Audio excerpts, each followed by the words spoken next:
Cette vidéo est sponsorisée par Surfshark VPN. Hey, salut terriens, c'est Captain Max. Vous savez, depuis que je me suis fait pirater mon vaisseau lors de ma dernière vidéo, enfin, presque piraté, j'ai décidé de prendre Surfshark VPN. C'est un réseau virtuel privé sous forme de logiciel ou d'application qui vous permet de vous connecter à internet en toute sécurité sans partager vos informations et en faisant croire que vous êtes dans un autre pays. Du coup, ça va pas mal me servir. Tenez, par exemple, moi qui achète souvent des comics en ligne, puisqu'il n'y a pas de magasin là où je suis, j'aimerais tant qu'à faire éviter de me faire vider mon compte. Eh bien, grâce à Surfshark VPN, je peux être sûr que mes paiements seront sécurisés. Mais ce n'est pas tout, car par exemple, j'aime beaucoup regarder des séries sur Prime Video et Netflix, mais vu que je voyage énormément, tout autour de votre terre, je ne peux parfois plus regarder mes programmes favoris, puisque certains d'entre eux ne sont disponibles que dans certains pays. Mais avec ce VPN, problème résolu, puisqu'il suffit de choisir le pays que vous désirez, et hop, c'est comme si vous y étiez. Surfshark est totalement illimité, vous pouvez donc l'installer sur tous vos appareils, et si vous avez le moindre souci, le service clientèle est dispo 7 jours sur 7 et 24 heures sur 24. Si vous êtes intéressé, je mets le lien dans la description avec le code promo CaptainMax en majuscule pour avoir 83% de réduction ainsi que 3 mois supplémentaires gratuits avec une offre de garantie de remboursement de 30 jours. Donc vous pouvez l'essayer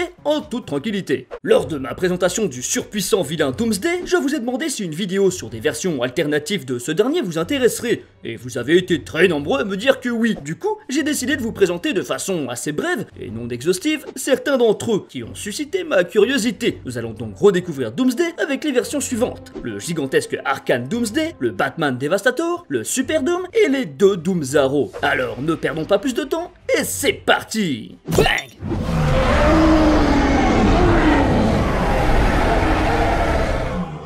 Le Doomsday alternatif que je vais vous présenter là est très clairement le plus compliqué de ma sélection, parce qu'il provient d'un comics se situant dans l'univers d'un jeu vidéo, inspiré lui-même d'un gros event de comics, qui est la suite d'un autre event. Donc déjà, à la base, ce n'est pas facile d'accès du tout. Mais pour faire simple, en 1985, DC décide de redémarrer la chronologie de son univers, en supprimant le concept de multivers, avec les terres parallèles et compagnie, qui était devenu bien trop confus pour les lecteurs. L'éditeur lance alors l'événement Crisis on Infinite Earth. Un jour, un être cosmique du nom d'Anti-Monitor fait son apparition, avec comme seul but de détruire l'univers grâce à l'antimatière. Mais par chance, son homologue, Monitor, compte bien l'en empêcher, et décide de se lier avec différents super-héros pour fusionner les mondes en un seul, afin de le rendre plus fort. Seule façon de vaincre leur ennemi. Conclusion de l'histoire. Les terres ont toutes fusionné, l'Anti-Monitor est vaincu, de très nombreux super-héros sont morts ou disparus, et Luthor de Terre 2 s'envoie lui, ainsi que Superman Terre 2, Lois Terre 2 et Superboy Prime dans une dimension paradisiaque. C'est donc en 2005 que l'histoire reprend dans Infinite Crisis, alors que c'est le bazar sur Terre avec l'affrontement de nos héros face à de terribles menaces, dont la plus terrible Domak, Kal-El, le Superman de Terre 2, suivant les conseils d'Alex de Terre 2 toujours, décide de sortir de son paradis pour sauver sa Lois sur le point de mourir de vieillesse. Le plan d'Alex et de Superboy Prime est alors de se servir des restes de l'Anti-Monitor afin de recréer Terre 2, afin que Lois puisse être soignée en rejoignant son monde d'origine. Et c'est ainsi que le multivers sera relancé chez DC. Mais en 2011, DC reboot son univers avec New 52 suite au Flashpoint. Et c'est en 2015 qu'il est décidé qu'un jeu du style MOBA sera lancé en s'inspirant d'Infinite Crisis, avec comme histoire une nouvelle crise menaçant tout le multivers. C'est alors que l'on découvre l'univers d'Arcane, également connu sous le nom de Terre 13, un monde axé sur la magie. C'est là-bas que l'Arcane Doomsday, un monstre gigantesque et extrêmement puissant, fut emprisonné dans une tombe, mais que suite à la crise du multivers, celui-ci fut relâché dans un monde voisin. Et alors que Zatanna, Flash et Cyborg de la Terre principale se trouvent sur Terre 44, ils font la malheureuse rencontre de ce fameux Doomsday de la Terre 13. Et quelle rencontre, puisque la bête rivalise avec la hauteur des gratte-ciel, alors imaginez sa force. Ni la magie de Zatanna, ni les lasers de Cyborg, ni même la vitesse de Flash ne suffiront à vaincre le Titan. Ils seront alors aidés par le Superman robotique de cette Terre, qui terminera l'affrontement comme ça. Écrasé par le poing de son adversaire, mais celui-ci sera réparé par ses nanites, et rejoindra rapidement le combat auprès des autres super-héros, et ensemble, après un combat acharné, réussiront à renvoyer le Doomsday dans son monde magique où il sera de nouveau enfermé dans sa tombe.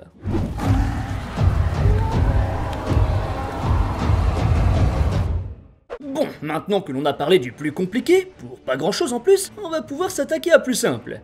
Quoique, en 2017 est lancée une nouvelle série intitulée Dark Knight Metal, où Batman rencontre le Dark Multivers dirigé par un dieu nommé Barbatos, ayant pour objectif de libérer les ténèbres sur Terre. Ouh, vilain méchant. Cette série nous amène à découvrir 7 versions alternatives et maléfiques du Chevalier de Gotham, dont celle qui nous intéresse aujourd'hui, le Batman Devastator.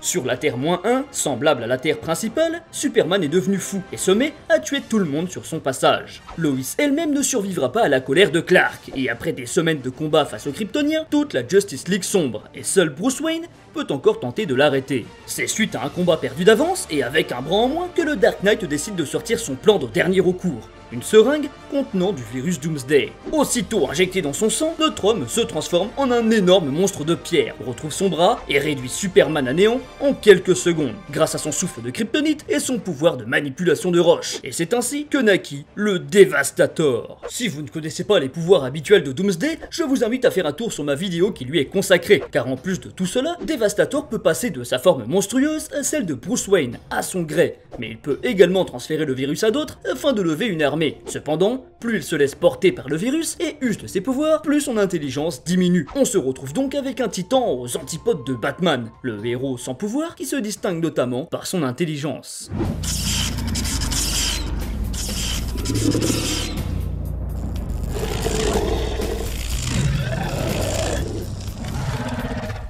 Si une version alternative de Bruce Wayne s'est transformée en Doomsday, ce n'est pas la seule ni la première fois qu'une telle chose se produisit, puisque Clark Kent s'est lui aussi métamorphosé en son pire adversaire, une version connue sous le nom de Super Doomsday. C'est donc dans le Superman numéro 30 que commence notre histoire, avec une petite particularité tout de même. Le premier affrontement entre Doomsday et Superman s'est soldé par la mort de ce dernier, qui bien évidemment reviendra à la vie quelques numéros après. Mais en 2011, DC reboot son univers avec le New 52. Cependant, cette confrontation reste canon dans l'univers, malgré le fait qu'elle s'est passée avant le reboot. Du coup, après avoir tué Superman, Doomsday se fait emprisonner dans la zone fantôme, mais est mystérieusement libéré de sa prison et ne perd pas de temps pour s'attaquer à la planète de son plus grand rival. Superman, fou de rage, décide de ne pas se laisser faire, et que, cette fois-ci, il ne pliera pas le genou devant ce monstre. Après un combat dantesque, Superman anéantit Doomsday en séparant son corps en 2 morceaux. Cependant, en s'adaptant encore et toujours à ses adversaires, la créature lui réserve un petit cadeau. Dans ses entrailles émane un virus qui infecte immédiatement l'homme d'acier et le transforme peu à peu en un monstre de pierre semblable au titan. Mais même si au début, Clark réussit plus ou moins à maîtriser physiquement et psychologiquement la bête qui sommeille en lui, celle-ci va rapidement prendre le pas et rendre le héros extrêmement violent et incontrôlable. C'est quelques catastrophes plus tard que Lois, bien que sous le contrôle de Brainiac, réussit à renverser la situation en transférant les pouvoirs psioniques du vilain à Superman, afin que celui-ci libère toutes les personnes du contrôle de l'envahisseur, mais aussi pour se guérir du virus.